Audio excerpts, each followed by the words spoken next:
वळूयात पुढच्या बातमीकडे. वैष्णवी हगवणे आत्महत्या प्रकरणी आरोपी राजेंद्र हगवणे आणि सुशील हगवणे ज्या थारमध्ये बसून फिरत होते त्या गाडीचा मालक संकेत नरेश चौंधे असल्याचं समोर आलं.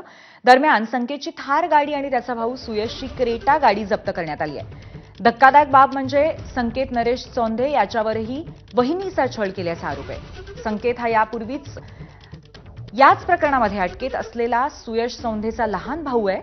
20 लाख हुंड्यासाठी सुयशच्या पत्नीचा छळ केला. तिने त्या छळाला कंटाळून आत्महत्येचा प्रयत्न केला. इतकंच नाही तर या प्रकरणी तिने महिला आयोगाकडे तक्रारही केली होती. चौंधे कुटुंबियांकडून छळ होत असल्याच्या तक्रारीनंतर बावधन पोलीस स्टेशनमध्ये गुन्हा दाखल करण्यात आलाय. मात्र चौंधे परिवाराच्या एकाही सदस्याला या प्रकरणामध्ये अटक मात्र झालेली नाहीये. त्यामुळे या हगवणे पितापुत्रांच्या सोबतच्या संबंधितांमध्येही अशाच पद्धतीने महिलांचा छळ होतोय का असा प्रश्न आहे.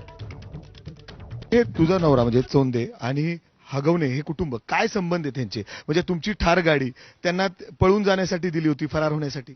मैत्री संबंध आहेत त्यांचे आणि मी 2 नोव्हेंबरपासून इकडे आहे त्यामुळे एवढं मला तिकडची कल्पना नाहीये. पण त्यांचे मैत्री संबंध आहेत ते आहे.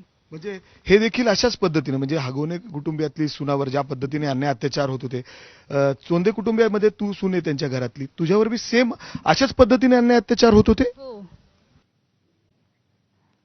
वैष्णवी